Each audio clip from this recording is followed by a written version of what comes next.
ঐতিহাসিক ৩রা আগস্ট আমাদের ১ বছর পার হচ্ছে। এই ৩রা আগস্টে ঠিক ১ বছর আগে, ঠিক ৩৬৫ দিন আগে আমরা এই শহীদ মিনারে সমাবেত হয়েছিলাম।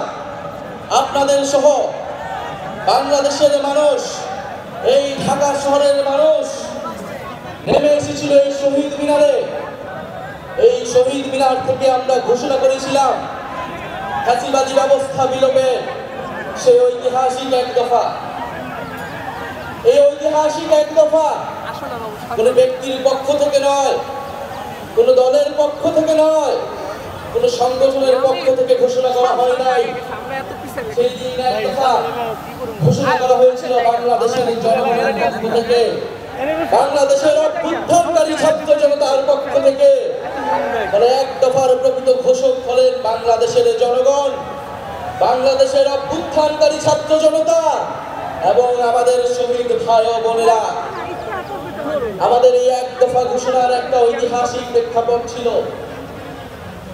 1/11-এর সময় থেকে আওয়ামী ফ্যাসিবাদের ভিত্তি তৈরি করা হয়েছিল। ১৫-১৬ বছর বাংলাদেশে কোনো গণতন্ত্র ছিল না, ভোটাধিকার ছিল না, গুম খুন নির্যাতন মানবাধিকার হরণ হয়েছে, গণহত্যা হয়েছে। সর্বশেষ কোটা সংস্কার আন্দোলন 2024-এ শিক্ষার্থীদের ন্যায্য আন্দোলনে সন্ত্রাসী ফ্যাসিস্ট পুলিশ বাহিনী নির্মমভাবে গুলি চালিয়ে আমাদের ভাই বোনদেরকে শহীদ করেছিল। আপনারা এই ইতিহাস সবই জানেন, আমি পুনরাবৃত্তি করব না। আজকে বাংলাদেশের জনগণ আর মেনে নিতে পারে নাই। বাংলাদেশের ছাত্ররা ৯ দফা ঘোষণা করেছিল, কিন্তু আমরা দেখেছি এই ৯ দফা এই ফ্যাসিস্ট সরকারের পক্ষে বাস্তবায়ন করা সম্ভব নয়, কারণ এই ফ্যাসিস্ট সরকারি খুনের দায়ী ছিল। ফলে বাংলাদেশের জনগণ নিজে দায়িত্ব নিয়েছিল। দায়িত্ব নিয়ে তারা ১ দফা ঘোষণা করেছিল ফ্যাসিবাদী ব্যবস্থার বিলোপ এবং নতুন রাজনৈতিক বন্দোবস্ত। আমরা দায়িত্ব এবং দলের রাজনীতির ঘোষণা দিয়েছিলাম। আমরা সাম্য, মানবিক মর্যাদা এবং সামাজিক সুবিচারের ঘোষণা দিয়েছিলাম। আমরা বলেছিলাম আমরা এমন একটা রাজনৈতিক বন্দোবস্ত প্রতিষ্ঠা করব যেখানে স্বৈরতন্ত্র আর কখনোই ফিরে আসতে পারবে না, যেখানে ফ্যাসিবাদ আর কখনোই ফিরে আসতে পারবে না। আমরা জুলাই পদযাত্রায় দেশের বিভিন্ন জায়গায় বলেছি ফ্যাসিবাদী সরকারের পতন হয়েছে, বন্দোবস্তের বিলোপ আমরা ঘটাতে পারিনি।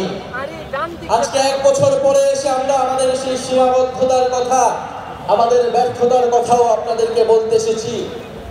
আমরা পারিনি সেই পুরনো সংবিধানকে বাতিল করে একটি নতুন সংবিধান তৈরি করতে। আমরা পারিনি যে ফ্যাসিবাদী বন্দোবস্তের যে ক্ষমতার স্তম্ভ ছিল, যেই দুর্নীতি পরায়ণ অলিগার ব্যবসায়ী ছিল, যেই লুটেরা অর্থনীতি ছিল, সেই অর্থনীতিকে ভেঙে দিতে। আমরা পারি নাই যেই ফ্যাসিবাদী ব্যবস্থার যে সাংস্কৃতিক ভিত্তি ছিল, গণমাধ্যম থেকে শুরু করে বিভিন্ন জায়গায় যে স্বৈরাচারের দোসররা ছিল তাদেরকে সম্পূর্ণভাবে পরাজিত করতে। আমরা পারি নাই সেনাবাহিনী সহ প্রশাসনকে জনগণের প্রতিষ্ঠান হিসেবে গড়ে তুলতে। আমরা আমাদের ব্যর্থতার কথা স্বীকার করেই আজকে আবার ওই শহীদ মিনারে সমাবেত হয়েছি আমাদের ভবিষ্যৎ কর্মসূচি নির্ধারণ করতে, আমাদের ভবিষ্যৎ বাংলাদেশের জন্য শপথ নিতে। সংগ্রামী সাথী ও বন্ধুগণ, বিগত ১ বছর আগে ১ দফার ঘোষণায় আমাদের সাথে হয়তো অনেক পক্ষ ছিল, আজকে যারা নেই, আমরা আজকের দিনে তাদেরকে স্মরণ করছি।